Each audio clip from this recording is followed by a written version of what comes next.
it would come as a surprise. The secure communication system transmitting to the Ohio-class U.S. submarine fleet would be the first to receive the command.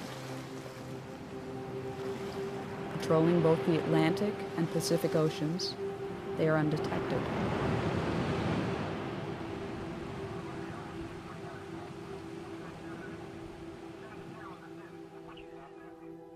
"14 of the 18 warships are equipped with 24 Trident missiles each, Trident 1s and Trident 2s. The remaining 4 are armed with 154 Tomahawk cruise missiles, which can be outfitted with nuclear warheads. The fleet as a whole represents half of the United States' strategic thermonuclear capability. A single Trident II missile is equipped with up to 8 nuclear warheads aboard a multiple independently targetable re-entry vehicle, or MIRV. A single W-88 warhead delivers the equivalent of 475 kilotons of TNT.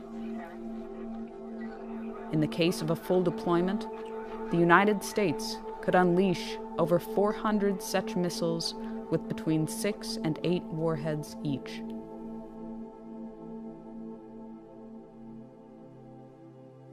From the time of launch, it can take less than 10 minutes for an SLBM to reach its target, or as little as 5 minutes if it is flown on a depressed trajectory. This allows a very short margin for reaction.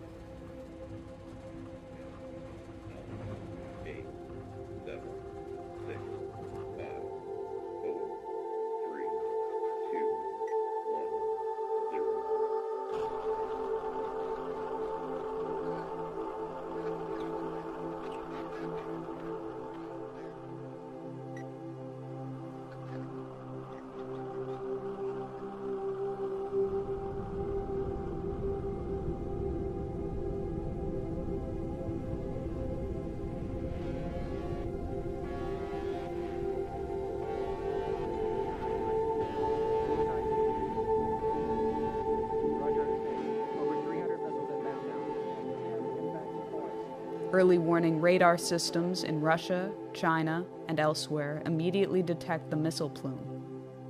They can determine the trajectory and intended target of the missiles. Minutes fracture into seconds. This is not a test. This is not scheduled.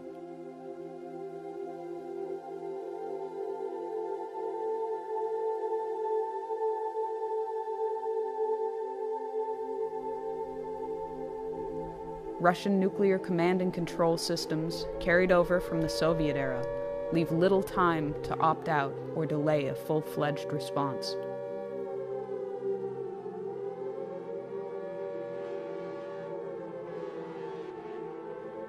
Within 50 seconds, the missile has peaked above the Earth's atmosphere. It reaches its top speed.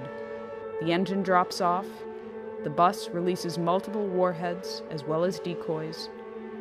The radar systems on the ground are overwhelmed and unable to differentiate the two when they are in post-boost phase.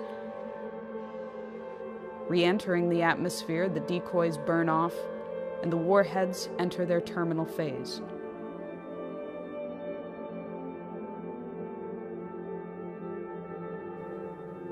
It will be less than 180 seconds before they touch down.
that goes off in full in the first shot.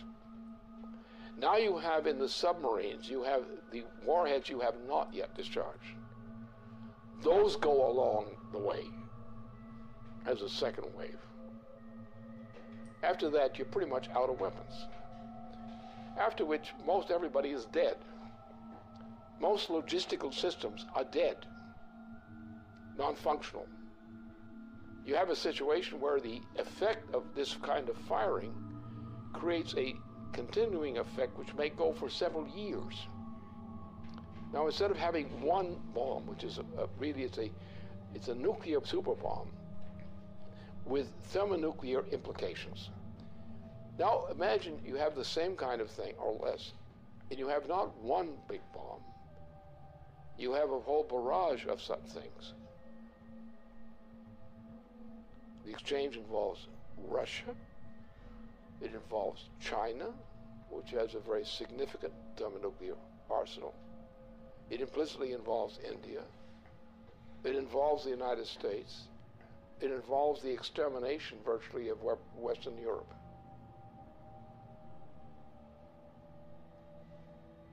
And this is what Obama represents. It's what he's intended.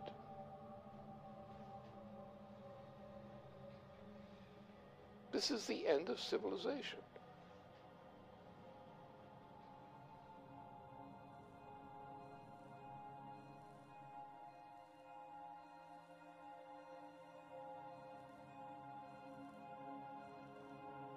The flash was unimaginably bright.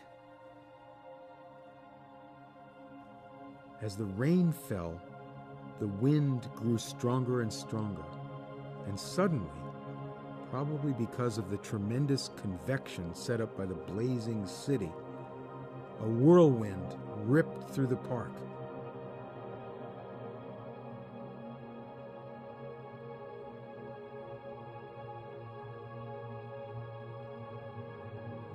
They all felt terribly thirsty, and they drank from the river.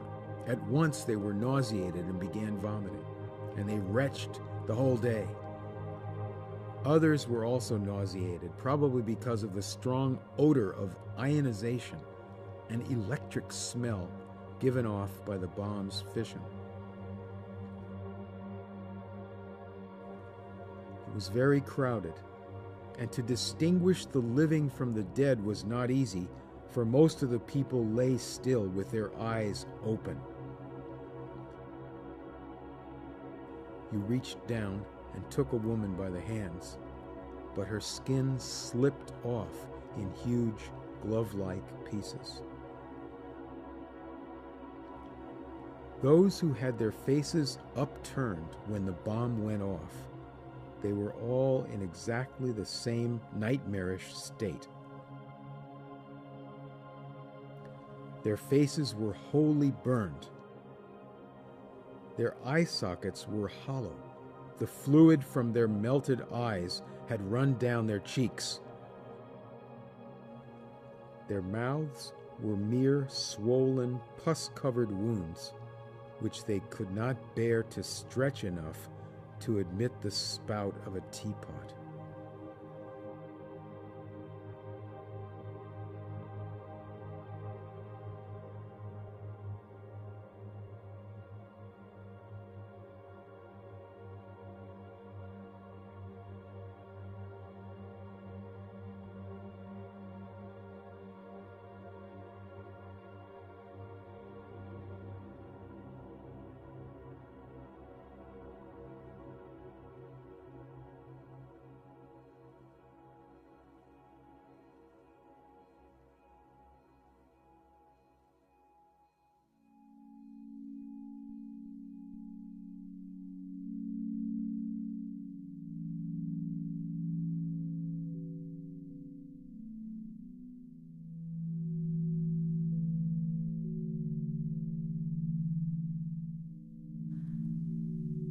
The current world population is 7 billion persons. The current global nuclear arsenal is approximately 5,000 megatons. After a full nuclear exchange and the immediate loss of life at the points of direct impact and surrounding fallout zones, the ongoing environmental, climatic, and social consequences continue for years. The dust and soot picked up from fires, burning cities, and other target sites has been compared to a volcanic eruption, but far more long-lasting. A regional nuclear conflict, employing only 0.3% of the global nuclear arsenal, would potentially result in 1 to 5 million metric tons of black carbon that would be spewed into the Earth's atmosphere.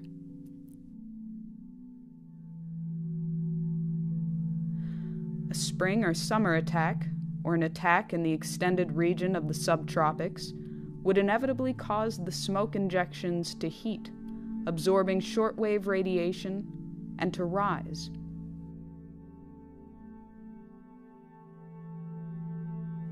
Within a week, what is not washed out immediately in black rain has risen through the troposphere and into the upper stratosphere, where it will remain for many years.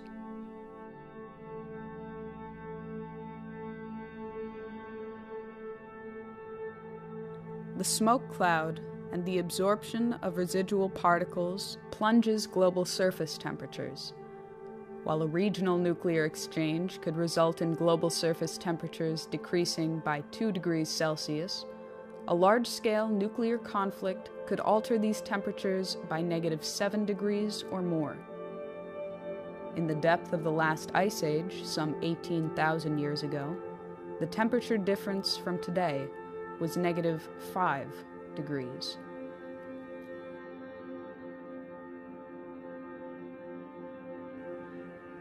Famine for billions of people far from the target zones would be the result of a -2 degree change. Growing seasons would be shortened by nearly 3 weeks, wiping out crops. A change in 5 degrees would sufficiently ruin Canadian agriculture entirely. If world grain reserves were not destroyed in the initial exchange, reserves would last for 71 days, with little, if any, means of transportation.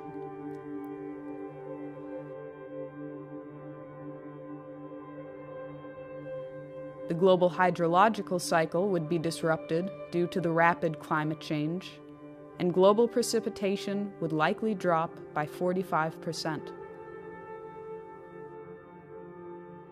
The total integrated dose of radiation to living things could reach up to half the level of lethality for human beings, even in regions of the world outside the war latitudes. If nuclear installations were targeted, including plants, fuel cycle installations, and waste dumps, and nuclear materials were vaporized, it would create a very long-lasting impact on survivors.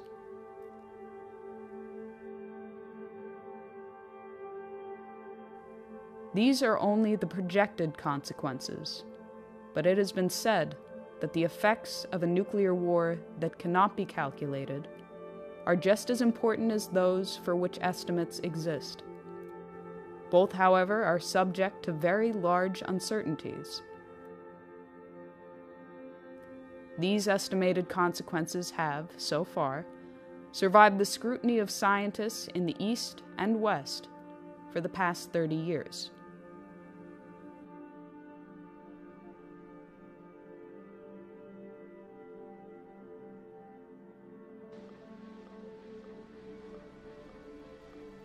This is a full-scale commitment to an attack on the entire Eurasian continent, especially the Asian side. And it's a military operation with a full panoply of every kind of weapon for general, essentially a nuclear warfare capability, with all components, submarines, various kinds of ships, a vast accumulation of U.S. troops in that whole region, with auxiliary side in. You're looking at World War III, and nothing less than that.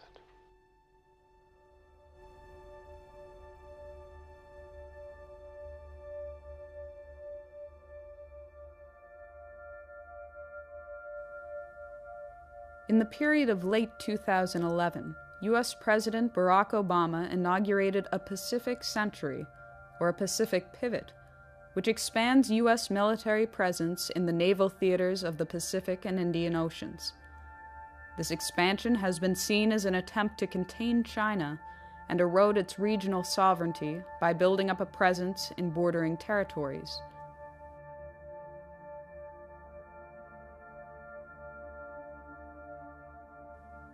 Barack Obama's rebalance to the Pacific includes plans that would take effect over the coming years to station 4 littoral combat ships in Singapore, to obtain increased U.S. access to the Australian naval base at Perth, and increase troop levels at Darwin to 2,500 troops. There are also plans to expand troops in South Korea to 28,500, to expand troop presence in Guam, the Philippines, Japan, and to maintain the forward deployment of U.S. aircraft carriers in that theater. China has responded to increased U.S. presence in the Pacific with the Area Denial Anti-Access Strategy, Chinese military measures to keep adversaries out of strategic territory bordering their country, in particular the East China Sea. In addition, the Pacific Strategy also includes a missile defense shield, which would be on the soil of South Korea, Japan, and Australia, targeting Asia and the Middle East. As a response to what was seen as an Asia-Pacific arms race, Chinese press indicated that to improve its security, China would upgrade its nuclear weapon capability. They would also develop offensive nuclear-powered submarines with ballistic missile capabilities sufficient to break the interception capability of the U.S. missile defense system. In the spring of 2012, there was further warning that an overarching missile defense system would force China to change its long-held nuclear policy, that China would revisit its policy of no first use and, if threatened, would consider an offensive nuclear strike. We've begun a review that will identify our most important strategic interests and guide our defense priorities and spending over the coming decade. So here's what this region must know. As we end today's wars, I have directed my national security team to make our presence and mission in the Asia-Pacific a top priority. As a result, reductions in U.S. defense spending will not, I repeat, will not come at the expense of the Asia-Pacific. My guidance is clear. As we plan and budget for the future, we will allocate the resources necessary to maintain our strong military presence in this region.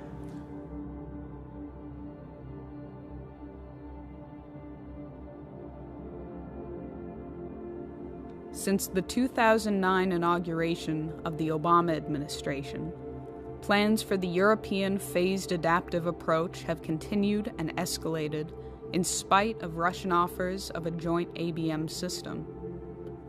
In May 2012, NATO announced that Phase 1 of that system was operational.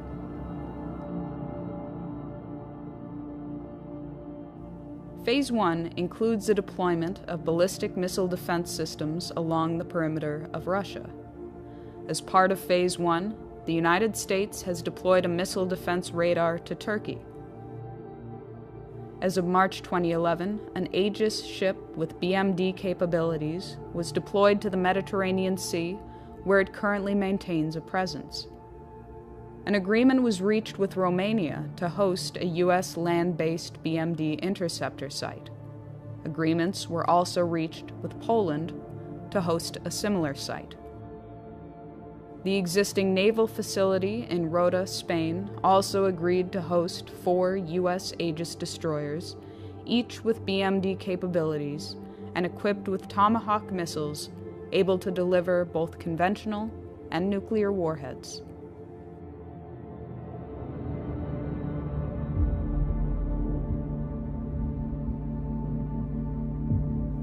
Responding to the inauguration of Phase 1, Chief of the General Staff of the Russian Armed Forces, General Nikolai Makarov, warned that while a joint U.S.-Russia development of a BMD system was an option that should be pursued, the continued buildup of a BMD system on Russia's border was seen as a threat to Russian security and a provocation. The military would, therefore, consider a preemptive strike against the sites from Kaliningrad using Iskander missiles, truck-mobile, nuclear-capable tactical missiles with a range of up to 400 kilometers. Размещение новых ударных вооружений на юге и северо-западе России. Для огневого поражения комплексов противоракетной обороны, включая развертывание ракетного комплекса «Искандер» в Калининградской области, представляет собой один из возможных вариантов разрушения инфраструктуры ПРО в Европе. С учетом дестабилизирующего характера системы ПРО, а именно создание иллюзии нанесения безнаказанного разоружающего удара, принятие решения об упреждающем применении имеющихся средств поражения будет приниматься в период обострения обстановки.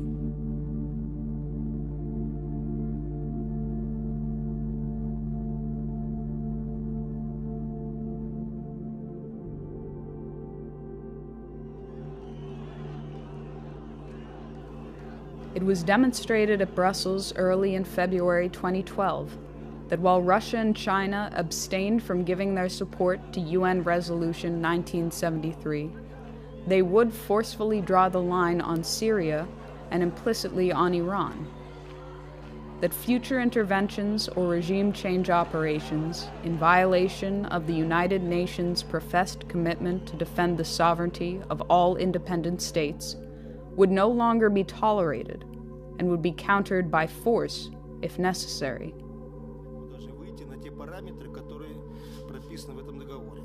Одновременно будет развернута очень широкая работа к тем, чтобы все страны или весь ядерный клуб, который очень обширен сейчас, подключились к этому договору. Мы понимаем, что так нельзя.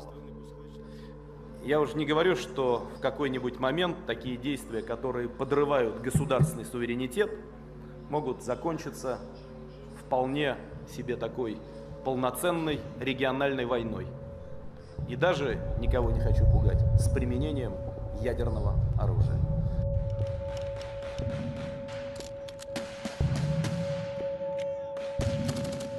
In a speech before the 18th General Assembly of the United Nations, President John Kennedy warned even little wars are dangerous in a nuclear world. Today it has been through the hardline preventive actions taken by the U.S. Joint Chiefs of Staff and the Russian military and political leadership that have held back the tides of a threatened international conflict. Simultaneous with these delays, the economic conditions in the transatlantic have deteriorated to the point of imminent breakdown, while the Eurasian region has enjoyed relative prosperity in comparison.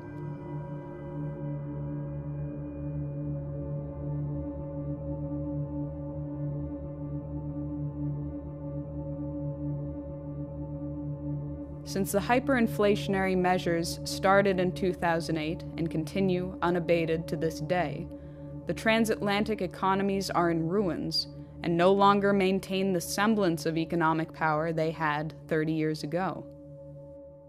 Similarly, NATO no longer maintains the military power it had during the Cold War.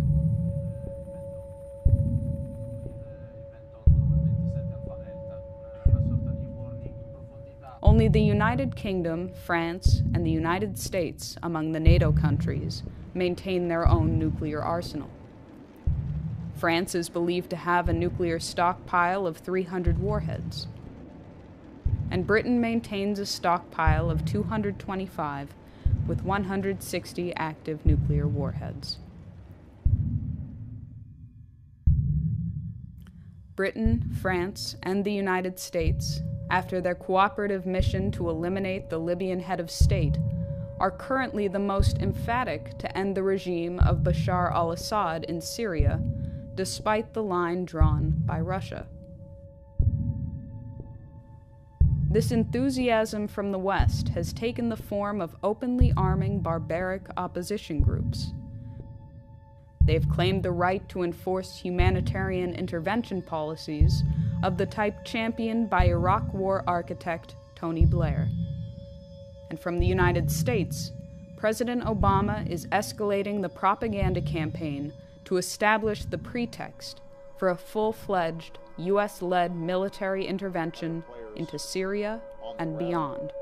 That a red line for us is we start seeing a whole bunch of chemical weapons moving around or being utilized. That would change my calculus. That would change my equation. If world war were the intention, a Middle East attack would immediately engage the world powers of Russia and China. Inevitably, the United States would employ the greatest assets of its nuclear arsenal.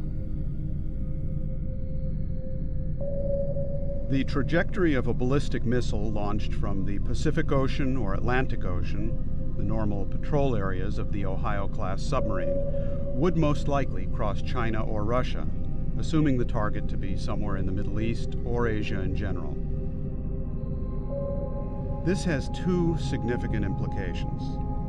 First, the U.S. would have to inform Russia or China of its intentions prior to initiating a strike from a submarine, if either of those two nations was not the intended target, which blunts the effectiveness of the strike. Second, the launch acts as a datum for the submarine itself. If the launch platform is also carrying nuclear weapons, the effect of launching a missile makes the entire submarine and its nuclear payload more vulnerable. Assuming that other nations have been informed of an intention to launch a strike from a ballistic missile submarine, this may afford a nation an opportunity to actually destroy the submarine. For these two reasons, it is unlikely that any U.S. president will execute a non-nuclear strike from an Ohio-class submarine on strategic deterrent patrol.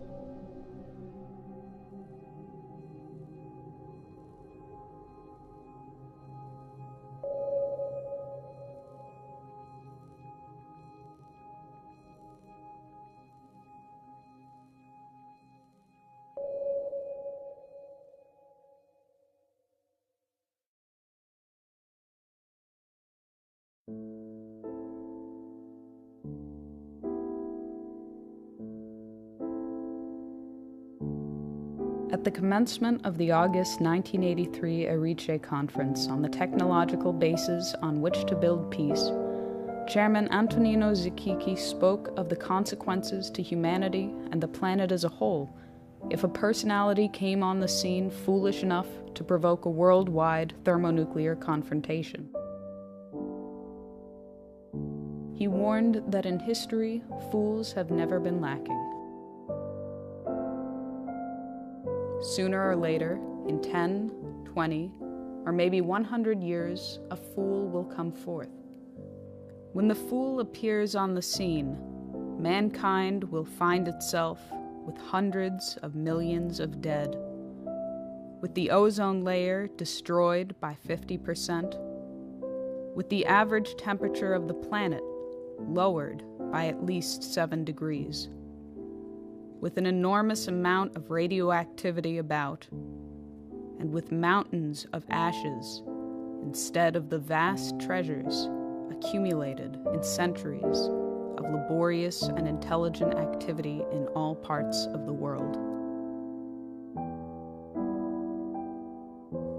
When dealing at the level of thermonuclear war, these decisions ultimately fall to the personalities of the heads of state involved.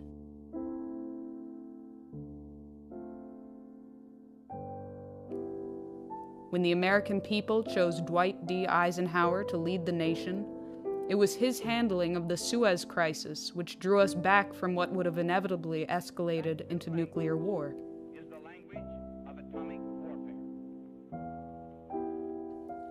When the American people selected John F. Kennedy to be commander-in-chief, it was his commitment to survival and progress and peace that guided his hand in dealing with Soviet Premier Nikita Khrushchev in Cuba, in Berlin, and in securing a nuclear test ban treaty.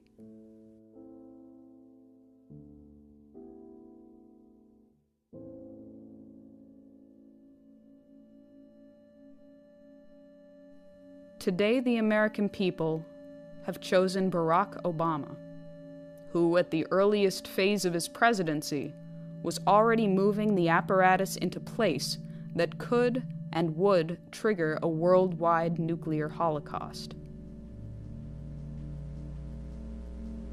Obama, on his part, is clinically insane. His state of mind, as manifest, is that of a clinically insane person. And it's a clinical insanity of the Nero type. So therefore, he is in a mood and on a road toward his own self-annihilation, whether as a personality or even more drastic measures. That is coming. This man is a type who's capable of suicide. This may be the first clear suicide case in the U.S. presidency. He's in the direction of getting there. Whether he actually gets there, the fact remains he's now developing rapidly in that direction.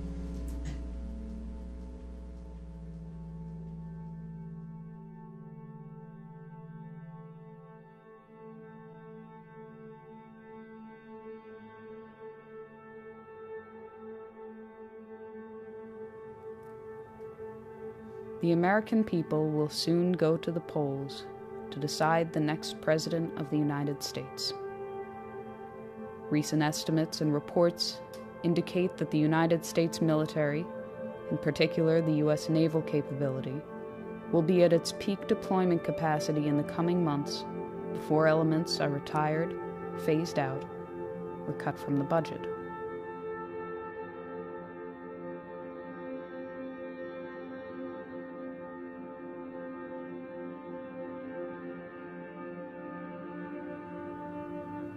If ever there were a time to launch an attack, it would be now, in these coming months.